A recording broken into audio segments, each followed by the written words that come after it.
Sri Sivasakthi TV நேயர்களுக்கு அன்பான வணக்கங்கள். உங்கள் பாரம்பரிய அருள்வாக்கு ஜோதிடர் பாலசுப்ரமணியன் அடியனின் அன்பு வணக்கங்கள். என்றும் குருவழியில் குருவை நேசிப்போம், குருவை போற்றுவோம். நம்ம தொடர்ச்சியா பாத்தீங்க அப்படின்னா மாத பலன் கொடுத்துக்கிட்டு இருக்கோம். இந்த மாத பலன்ல 12 ராசிக்குமே எப்படிப்பட்ட பலனை கொடுக்குது, இந்த கிரகங்களுடைய அமைப்பு எங்க இருக்கு, இந்த கிரகங்கள்னால என்ன பயன் நமக்கு இருக்கு அப்படிங்கிற ஒரு விஷயத்த தொடர்ச்சியா வந்துகிட்டு இருக்கு மாத பலன்ல. இத கடைசி வரைக்குமே பாருங்க. இதுல பாத்தீங்க அப்படின்னா நட்சத்திர ரீதியா ஒவ்வொரு நட்சத்திரத்துக்கும் என்ன பலன்கிறத கொடுக்குறோம். ஒவ்வொரு ராசிக்குமே 3 நட்சத்திரம், அந்த 3 நட்சத்திரத்துக்கும் தனித்தனியா என்ன தன்மைகள் இருக்கும் அப்படிங்கிறது முதல்ல அது சொல்லியிருக்கோம். இந்த இதுல பாத்தீங்க அப்படின்னா இந்த கிரகங்களுடைய அமைப்பு இந்த டிசம்பர் மாதம் 12வது மாதம் டிசம்பர் மாதம் கார்த்திகை மாதம் 16ஆம் தேதி ஞாயிற்றுக்கிழமை. இந்த கிரகத்தினுடைய அமைப்புல சூரியன் சந்திரன் விருச்சகத்துல இருக்காங்க. புதன் பகவான் பாத்தீங்க அப்படின்னா அதுலயே வக்ரம் பெற்று இருக்காரு. சுக்கிரன் பாத்தீங்க அப்படின்னா தனுசு ராசியில இருக்கு. சனி பகவான் கும்பராசியில இருக்காரு. ராகு பகவான் மீன ராசியில இருக்காரு. குரு பகவான் பாத்தீங்க அப்படின்னா ரிஷப ராசியில வக்ரம் பெற்று இருக்காரு. இதே செவ்வாய் பகவான் பாத்தீங்க அப்படின்னா நீசம் பெற்று கடகராசியில இருக்காரு. கேது பகவான் பாத்தீங்க அப்படின்னா உங்களுக்கு கன்னிராசியில இருக்காரு. ஒரு கிரகம் நீசம் பெறுது, வக்ரம் பெறுது, அஸ்தமனம் பெறுது, நல்ல நிலைமையில இருக்கு. இதெல்லாம் என்ன பலன் கொடுக்கும்? ஒவ்வொரு ராசிக்குமே பாத்தீங்க அப்படின்னா இந்த 2024 முடிஞ்சு 2025 பிறக்க போகுது. இதனால யாருக்கெல்லாம் நல்ல பலன் இது வரைக்கும் அனுபவிச்சாங்க, யாருக்கெல்லாம் நல்ல பலன் இல்லை அப்படிங்கிற ஒரு விஷயத்த பாத்தீங்க அப்படின்னா இந்த 12 ராசிக்குமே நம்ம தொடர்ச்சியா பார்க்க போறோம். இந்த 12 ராசிகள்ல வக்ரம் பெற்ற குரு, நீசம் பெற்ற செவ்வாய், புதன் பகவான், இது இல்லாம சூரியன் நீசத்துல இருந்தாரு, மாறிட்டாரு. இதனால யாராரு என்னென்ன பலன் அப்படிங்கிற ஒரு விஷயத்த, கோச்சாரம் என்ன, தசாபுத்தி என்ன, உங்களுடைய விதி ஜாதகத்தினுடைய அமைப்பு என்ன, இந்த ஒவ்வொரு விஷயமுமே பாத்தீங்க அப்படின்னா தனித்தனியா ஒவ்வொரு பேருக்குமே பார்க்க போறோம். இந்த ராசியில 3 நட்சத்திரங்கள் ஒவ்வொரு ராசிக்கு.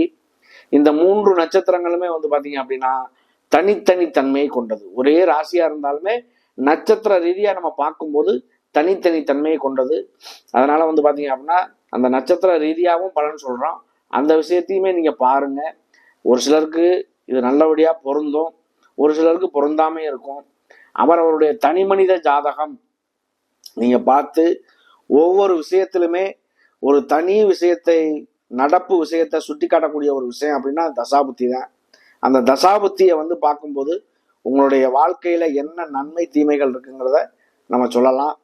உங்களுடைய விதி ஜாதகத்தை பாருங்க.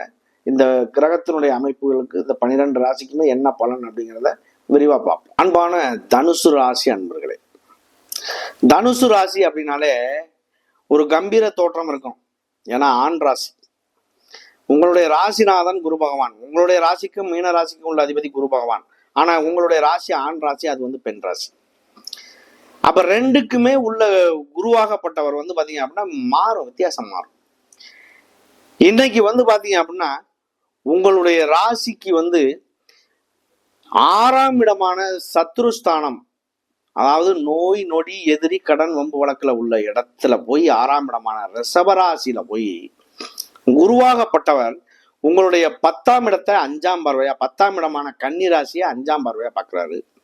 உங்களுடைய 12ஆம் இடமான விருச்சக ராசியை 7ஆம் பார்வையா பாக்குறாரு. உங்களுடைய 2ஆம் இடமான மகர ராசியை 9ஆம் பார்வையா, சிறப்பு பார்வையா பாக்குறாரு.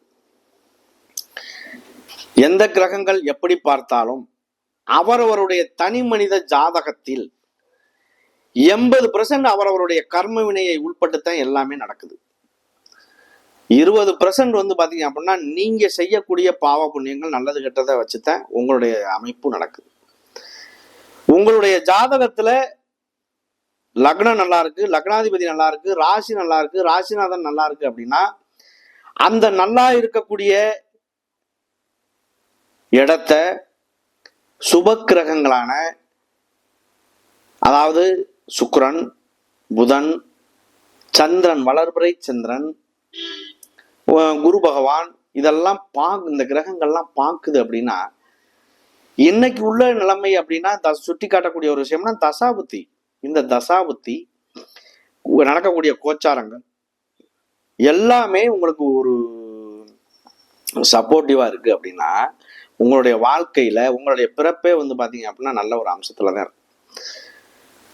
அந்த பிறப்பு முதல் இறப்பு வரை உங்களுடைய வாழ்க்கையில ஏதோ ஒரு வகையில பாத்தீங்க அப்படின்னா கஷ்டமே பட்டாலும் வாழ்க்கை என்பது செல்வ செழிப்பான ஒரு வாழ்க்கை அமையும். சகல விதமான செல்வங்களும் பெற்று சொந்தமா வீடு கட்டுவீங்க, வண்டி வாகனம் வாங்குவீங்க, பிரம்மாண்டமான ஒரு வீடு, வாகன யோகங்கள், வசிப்பிடங்கள், அது இல்லாம பாத்தீங்க அப்படின்னா குழந்தை பேரு, நல்ல மனைவி, கணவன், இந்த மாதிரி அதாவது நம்ம சொல்லக்கூடிய ஒரு விஷயம் ஆண் பெண் யாரா இருந்தாலுமே அவருக்கு உள்ள வாழ்க்கை என்பது பாத்தீங்க அப்படின்னா ரொம்ப சிறப்பா ஓடிடும். லக்னம் கெட்டு போச்சு, லக்னாதிபதி கெட்டு போச்சு, ராசி கெட்டு போச்சு, ராசிநாதன் கெட்டு போச்சு, அது ஏதோ ஒரு வகையில பாதிப்புல இருக்கு. அந்த பாதிப்புல இருக்கக்கூடியதுக்கு தகுந்த மாதிரி தசாபுத்தியும் நடக்குது, தசாபுத்தியும் ஒத்துழைப்பு இல்லை, இந்த கிரகங்களுடைய கோச்சாரங்களும் சரியா இல்லை, ஒத்துழைப்பு இல்லை அப்படின்னா அவருடைய வாழ்க்கையில எல்லா நாளுமே கஷ்டப்பட்டுக்கிட்டே இருக்கக்கூடிய நிலைமை எல்லாருக்கும் வராது. ஆனா எல்லா நாளுமே சந்தோஷங்களை அனுபவிக்கக்கூடிய நிலைமையும் எல்லாருக்கும் வர்றதில்லை. கஷ்ட நஷ்டங்கள் என்பதுங்க எல்லாம் கலந்துதான் வந்துகிட்டு இருக்கு. ஆனா இந்த கிரகங்களுடைய அடிப்படையில எல்லாமே துன்பங்களே வந்தாலும் அதை இன்பமா மாத்தக்கூடிய நிலையும் உண்டு. நல்ல நேரமே இருக்குன்னு நமக்கு தெரிஞ்சாலும் அது பலன் இல்லாம போறதும் உண்டு. அப்ப இந்த கிரகங்கள் நமக்கு எந்த சப்போர்ட்டியுமே இல்லை அப்படின்னா அவருடைய ஆரம்ப காலமே ஒரு பலவீனத்தை சந்திப்பார். ஒரு நல்ல நிலைமையில வர்றாரு அப்படின்னா அப்பவும் ஒரு சில பலவீனங்களை சந்திப்பார். ஒரு மனிதனுக்கு கோடிக்கணக்கில் சொத்து இருக்கு, ஒரு 5 லட்சமோ 10 லட்சமோ கடன் இருக்கு, அவருக்கு அது ஒரு பெரிய விஷயமா தெரியாது. ஆனா கடன் இருக்கு அப்படிங்கிற ஒரு நினைப்பு இருந்தாலும் ஏதோ ஒரு வகையில அடைச்சிருவோம் அப்படிங்கிற ஒரு நம்பிக்கை வரும். 10 லட்சத்துக்கு தான் சொத்து சம்பந்தமான விஷயமே இருக்கு, 1 கோடிக்கு மேல கடன் இருக்கு, அவர் எதை வச்சு சமாளிப்பாரு? அப்ப அவருடைய வாழ்க்கை என்பது துன்பத்துலதான் ஓடும். அப்ப அந்த துன்பத்தை நீக்கிறதுக்கான வழி என்ன அப்படிங்கிறது அவருடைய சுயஜாதகத்தை பார்த்து தெரிஞ்சுக்கிறது நல்லது. மேக்சிமம் பாத்தீங்க அப்படின்னா அவரவருடைய ஜாதகம் இது வரைக்கும் ஒரு 80% பேர் ஜாதகம் வச்சிருப்பாங்க, 20% ஜாதகத்தை எழுதாமையும் வச்சிருப்பாங்க, ஜாதகத்தை நம்பாதவர்களும் இருப்பாங்க. ஆனால் இந்த நம்பிக்கை என்பது நம்பிக்கை இல்லாம போறது அவரவருடைய மனநிலை. ஆனா நீங்க நடக்கக்கூடிய விஷயங்கள் இந்த 50 பூதங்களுடைய தன்மையினாலதான் இந்த பிரபஞ்சம் இயங்குது. இந்த பிரபஞ்சத்துக்குள்ளதான் நம்ம அடக்கமோ தவிர இந்த பிரபஞ்சத்துல எல்லா கிரகங்களுமே அதுக்குள்ளதான் அடக்கம். கிரகங்கள் இருந்தாலும் இந்த பூமிக்கு இந்த கிரகங்கள் என்னென்ன கதிர்வீச்சுகளை கொடுக்குது, அந்த கதிர்வீச்சு நமக்கு நல்லதா மாறுதா கெட்டதா மாறுதா, அந்த கிரகங்களுடைய கதிர்வீச்சு நமக்கு கெட்டதா மாறுதா நல்லதா மாறுதா, இதுதான் பிரச்சனைங்க. அப்ப நல்ல நிலைமையில நமக்கு ஒத்துழைப்பு இருக்கு அப்படின்னா நம்மளுடைய வாழ்க்கை பிரகாசமாகும். நமக்கு அந்த கிரகங்களுடைய ஒத்துழைப்பு இல்லை அப்படின்னா அது ஏதோ ஒரு வகையில பலவீனமாகும். நம் முன்னோர்கள் இந்த கிரகங்கள் தான் நமக்கு நல்லதை செய்யும் கெட்டதை செய்யும், அது சுபஸ்தானத்துல இருந்தா நல்லதை செய்யும், அசுபஸ்தானத்துல இருந்தா கெட்டதை செய்யும், ஏதோ ஒரு வகையில பலம் பலவீனம்ங்கிறத நம் முன்னோர்கள் பாத்தீங்க அப்படின்னா நமக்கு வகுத்து கொடுத்துட்டு போயிட்டாங்க. அந்த விஷயத்தை நம்ம கத்துக்கிட்டு அடுத்தவர்களுக்கு சொல்லி அதை அவங்க கடைபிடிச்சு ஏதோ ஒரு வழியில நல்ல நிலைமைக்கு வர்றாங்க அப்படின்னா அந்த ஒரு பாக்கியம் நம்மளை சேரும். நம்ம ஒரு வழிகாட்டிகள் தான், நம்ம கடவுள் இல்லை. அப்ப அதை நீங்க கடைபிடிக்கிறதும் கடைபிடிக்காததும் அவரவருடைய நிலைமை. நம்ம இந்த 12 ராசிக்கும் பாத்தீங்க அப்படின்னா சொல்லக்கூடிய ஒரு விஷயம் பொது பலன் மட்டும்தான். உங்களுடைய விதி ஜாதகம் எப்படி இருக்குன்னு நமக்கு தெரியாது. உங்க விதி ஜாதகத்தை ஜோதிடர்கள்ட்ட பாருங்க. அவங்க சொல்லும் வழிகள், சொல்லக்கூடிய ஒரு சில விஷயங்கள் பரிகாரத்துக்குள்ள இருக்கும். ஒரு சிலருக்கு பரிகாரம் பண்ணாலும் நல்லது நடக்காது, கோயிலுக்கு போவாங்க, கோயிலுக்கு போனாலும் நல்லது நடக்க வாய்ப்பு இல்லை அப்படின்லாம் சொல்றவங்க உண்டு. ஒரு கிரகம் நமக்கு கதிர்வீச்சுக்கள் தரல அப்படின்னா அந்த கதிர்வீச்சுக்களை ஒரு சில வழிகள்ல பயன்படுத்த வாய்ப்பு உண்டு. அந்தந்த கிரகத்தினுடைய ஆதிக்கம் செலுத்தக்கூடிய இடங்கள் இருக்கு, ஸ்தலங்கள் இருக்கு, அங்க போய் அதனுடைய கதிர்வீச்சுகள் நமக்கு கிடைக்கக்கூடிய ஒரு வழி வாய்ப்புகள் உண்டு. அப்படி பண்ணிக்கும் போது ஒவ்வொரு கிரகத்துக்குமே ஒவ்வொரு வகையான ஸ்தலங்கள் இருக்கு. செவ்வாய் அப்படின்னா இப்ப பழனிமலைன்னு சொல்றான், குரு பகவான் அப்படின்னா திருச்செந்தூர்னு சொல்றான், சனி பகவான் அப்படின்னா திருநள்ளாறுன்னு சொல்றான். அப்படி எல்லாத்துக்குமே வந்து பாத்தீங்க அப்படின்னா ஒவ்வொரு வகையான வைப்ரேஷன் உண்டு. அந்த வைப்ரேஷனை வந்து பாத்தீங்க அப்படின்னா நீங்க பண்ணும் பொழுது ஏதாவது ஒரு வகையில ஒரு மாற்றங்களை சந்திக்கிறதுக்கான வாய்ப்புகளும் உண்டு. இந்த கிரகங்களுடைய அடிப்படையில சூரியன் அப்படிங்கிறது அப்பா, சந்திரன் அப்படிங்கிறது அம்மா. இந்த 12 மாதங்கள்ல சித்திரை மாசம் மேசராசியில தொடங்கி பங்குனி மாசம் மீன ராசியில முடிகிறது சூரிய பகவானுடைய வேலை. அப்ப இந்த கிரகங்களுடைய அடிப்படையில ஒவ்வொரு மாசமும் ஒவ்வொரு ராசியில அவர் சஞ்சாரம் பண்ணும் பொழுது அந்த சஞ்சாரத்துல வந்து எந்த ராசியில எந்த நட்சத்திரத்துல எத்தனாம் பாதத்துல அவர் சென்றுகிட்டு இருக்காரோ அந்த நேரத்துல ஒரு குழந்தை பிறக்குது அப்படின்னா அந்த குழந்தை வந்து பாத்தீங்க அப்படின்னா அந்த லக்னத்துல பிறக்கும். அதனாலதான் லக்னம் என்பது உயிர்னு சொல்றோம். ராசி என்பது உடல். உயிரை கொடுக்கிறது தகப்பனுடைய வேலையா இருந்தாலும் உடலை உருவாக்குவது தாயினுடைய வேலை இல்லையா?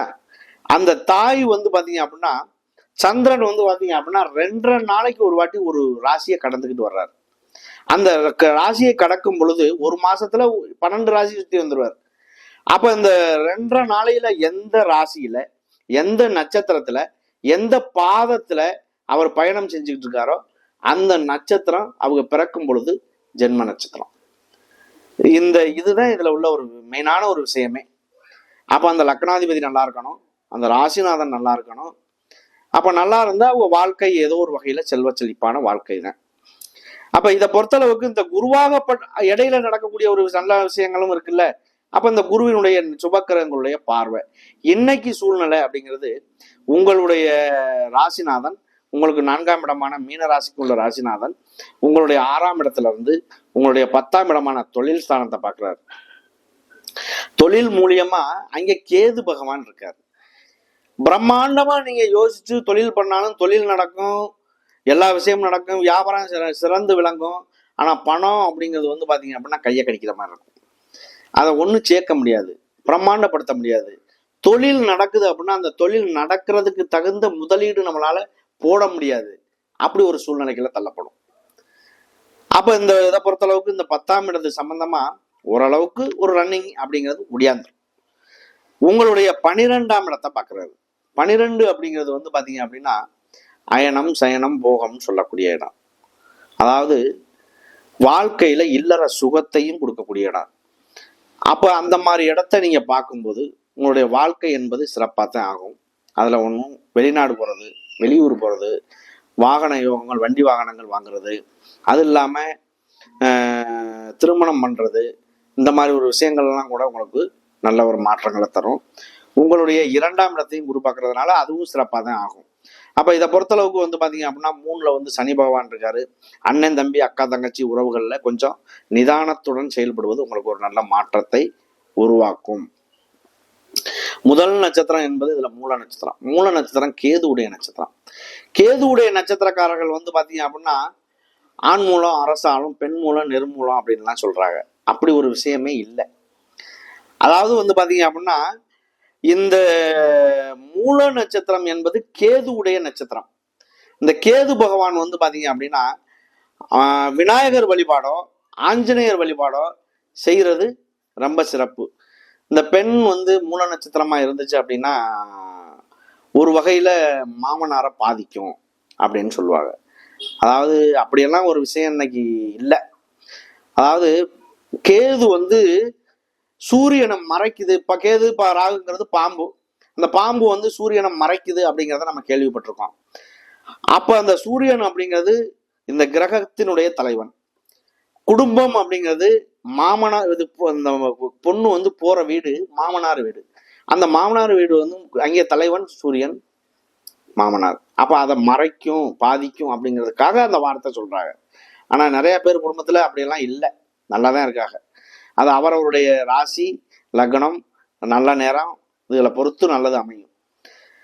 அப்ப இந்த மூல நட்சத்திரக்காரர்கள் வந்து பாத்தீங்க அப்படின்னா ஆண் பெண் யாரா இருந்தாலுமே விநாயகர் வழிபாடு, ஆஞ்சநேயர் வழிபாடு இதெல்லாம் செய்யறது உங்களுக்கு ஒரு நல்ல ஒரு மாற்றத்தை கொடுக்கும். அடுத்து பூராட நட்சத்திரம். பரணி, பூரம், பூராடம் வந்து பாத்தீங்க அப்படின்னா சுக்கிரனுடைய நட்சத்திரம். அப்ப சுக்கிரன் வந்து உங்களுடைய ராசியிலேயே இன்னைக்கு இருக்காரு. அதுவே வந்து பாத்தீங்க அப்படின்னா ஒரு ரொம்ப சிறப்பான ஒரு விஷயம்னு சொல்லலாம். அப்ப இதை பொறுத்தளவுக்கு ராசியில இருக்கக்கூடிய சுக்கிர பகவான் ஒரு சுகபோகமான ஒரு வாழ்க்கைக்கு சொந்தக்காரர். அவர் ஒரு மாசம் பயணம் செய்வார். ஒரு மாசத்துக்கு வந்து பாத்தீங்க அப்படின்னா குழந்தை பேர் உண்டாகிறது, வீடு வாங்குறது, வண்டி வாகனங்கள் வாங்குறது, இந்த மாதிரி எல்லாம் ஒரு அமைப்புகள் உண்டு.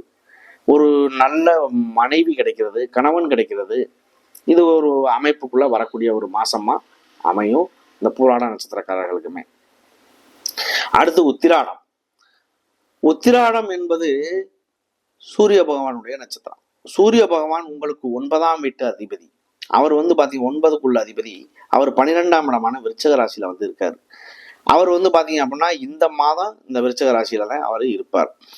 இந்த உத்திராட நட்சத்திரக்காரர்கள் வந்து பாத்தீங்க அப்படின்னா இந்த விருச்சிக ராசியில இருக்கக்கூடிய இந்த சூரிய பகவான குருவாகப்பட்டவர் வந்து பாத்தீங்க அப்படின்னா வக்ரம் பெற்று உங்களுடைய இதை பார்க்கறதுனால ஓரளவுக்கு குழந்தை பேர் இல்லாதவர்களுக்கு குழந்தை பேர் உண்டாகும். படிப்புல சிறந்து விளங்குவாங்க. கல்வி நல்ல அமையும். ரெண்டாவது வந்து பாத்தீங்க அப்படின்னா குழந்தை இல்லாதவர்கள் குழந்தை பேரு, பெரும் பணம் கிடைக்கிறது, நகை வாங்குறது, குலதெய்வத்தினுடைய அனுக்கிரகம் கிடைக்கிறது, இந்த மாதிரியெல்லாம் ஒரு வழிவாய்ப்புகள் உண்டாகும் இந்த உத்திராட நட்சத்திரக்காரர்களுக்குமே.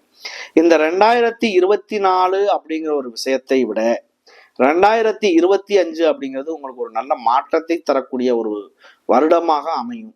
2024 கிட்டத்தட்ட வந்து பாத்தீங்க அப்படின்னா 60% பேர் நல்ல விஷயத்தை அனுபவிச்சிங்க அப்படின்னா 40% பேர் ஒரு துன்பத்தை அனுபவிச்சிருக்க வாய்ப்பு உண்டு. அவங்களுக்குமே வந்து பாத்தீங்க அப்படின்னா இந்த அர்த்தாஷ்டம சனி காலங்கள் முடிஞ்சு நல்ல வாய்ப்புகள், குருவினுடைய பார்வையும் கிடைக்கிறதுக்கான வாய்ப்புகள் உண்டாகுது. இந்த 2025 வாழ்க்கை சிறப்பாக வாழ்த்துக்கள். நன்றி, வணக்கம்.